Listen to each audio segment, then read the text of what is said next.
All right, so Trey's back, and Trey doesn't know what I'm about to tell her. Okay, it's not about Gordon Hayward because I already knew he went to Charlotte.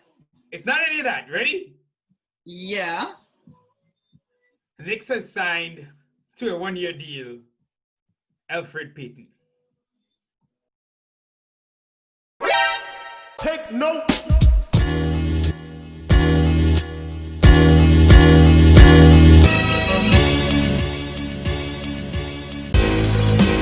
Big Beach. We're here. My man, It's different this time. What's up, guys?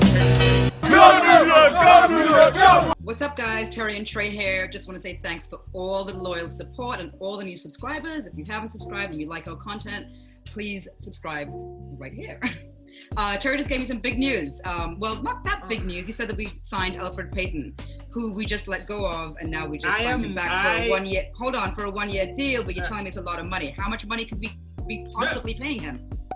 Anything, paying him anything is too much. It's $5 million, it doesn't matter. But oh my God, you have no idea. I came here today ready to do another video about, guys, be calm. It's cool. I'm loving everything I'm seeing so far. I'm pissed off at this deal. What's the thought process behind that? Hey guys, it's me, Future Terry. In this video, I'm about to completely destroy Elfrid Payton for 10 minutes. But I want to say something, and watching it back as I'm editing, I'm going to make sure this is clear. My issue was less with Elfrid Payton specifically and more about the skill set of what we're doing at the point guard position, right? So you have Frank, you have DSJ, maybe quickly, all the guys I mentioned. Frank and DSJ cannot really shoot. Frank looks like he can shoot, but it never really comes off in game. Even though he's improved, he has a ways to go. DSJ's jumper seems completely broken. I know he's worked on it, we'll see. But Elfrid is also a poor shooter, and he's more locked in as a poor shooter because he's been in the league this long and his shot has not gotten any better. In fact, he refuses to shoot at times. So I was all in for bringing in a veteran point guard that did something different, right? Obviously, Frank, DSJ, and Elfrid are not the same player. But ideally now, not ideally. Realistically now, you have 3 point guards that haven't proven they can shoot at all. And I just feel that really hurts RJ, who can't even shoot as well. RJ needs someone who can hit the perimeter shot if he penetrates. So that's really my biggest issue with this deal. I thought we could address the shooting at the guard position, and we haven't really. But let's get back to the video where you can see me be angry for the rest of the video.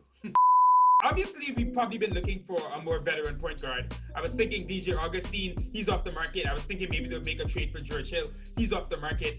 Obviously, Fred VanVleet, never really an opportunity for us. So that's fine. I didn't mind because I'm like, listen, I don't think Dennis Smith Jr. last year was anything near where he can play. I think he just had a horrible year, right? And a horrible coach.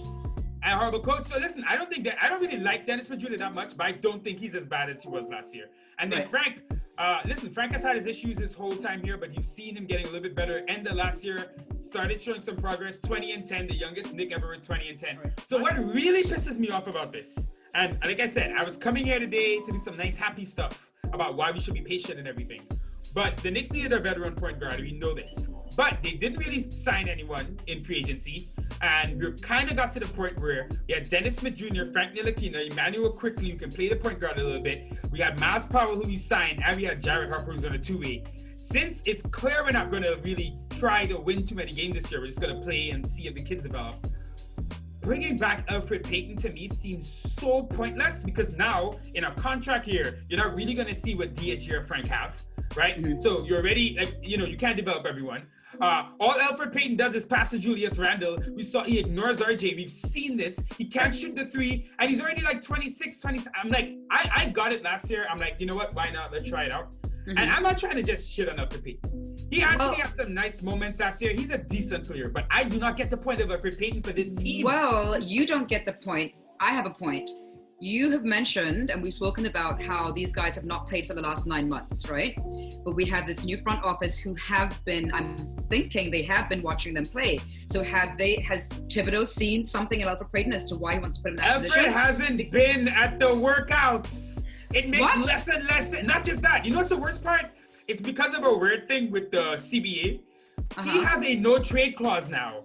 We cannot trade him either because of how it works that I can't remember what it is, but if you have like a guy on a 2-year deal and you release them from that deal and sign them back, they have a no trade clause for that year, which is what Ron Baker had. right? It wasn't that we wanted to give Ron Baker a no trade clause. Right. Steve Mills probably didn't realize what he was doing, so he was able to keep it. Now, I don't have that's not the exact specifics of the CBA, but it definitely is that rule, and Elfrid Payton applies to that rule. So now we have Elfrid Payton, who's here for 1 year. So he's now going to be the point. Is he the main point guard now? He Is has he to, the well, backup point guard? clearly, in my opinion, he has to be starting. But I just don't get it. So then, are we getting rid of Frank or DSJ? Because, like you said, those are our point guards, right?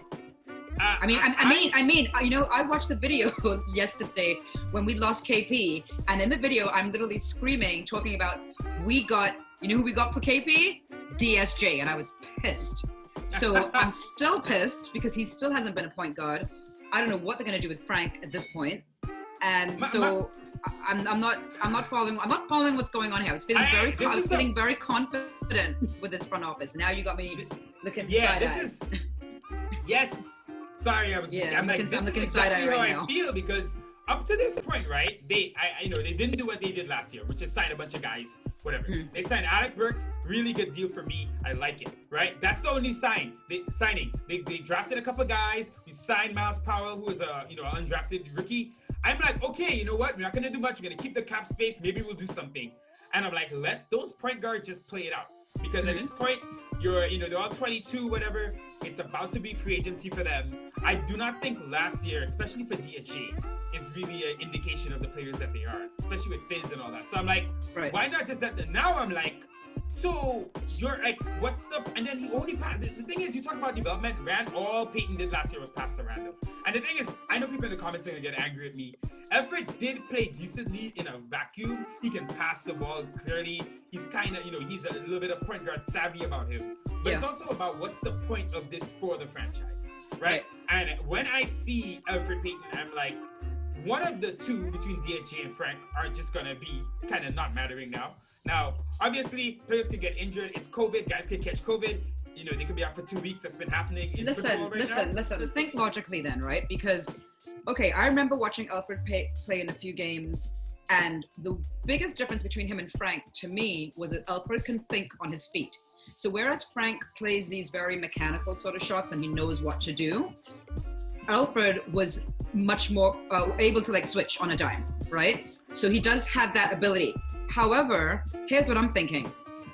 If they signed him, they must have a plan in mind. They must be training him. They must have seen something in him to say he's going to be our starting point guard. They have to have, especially if we're saying that we have all this confidence in this new front office and the coach and the trainers and everything else. They have to have. We don't know as much as they know. There's no way. There's no. It's not make. I'm trying to understand this. I'm trying to make it make sense for me, right? Because what you're saying is not making sense. So I'm trying to think, well, what are they thinking that this actually made sense? You get where I'm going here? Yeah, he's a CAA client. That's what they're thinking. Oh. So listen, I could be looking back in a couple months, laughing at this video. We'll do a reaction and laugh at me being angry and talking over you for the whole video because I am pissed. Well, but, I clearly let you rant. So everyone in the comments that want to say he's talking over me, I am allowing him to rant today because he's obviously very emotional and very upset. I'm going to be optimistic. I'm going to be the Knicks optimistic fan, as we all are, and say that there must be a plan. There must be a plan. And listen, there's going to be more news to come in the next tonight. I don't know. Enjoy the episode, guys. If you like the content, subscribe. Peace. Peace. Mike Miller and Fizz, they were both kind of coaching for their job because they had to win. They had to show stuff. Tom Thibodeau does not have to coach for a job at all this year. Right. It's his first year with the team. Not just that, it's a whole new team.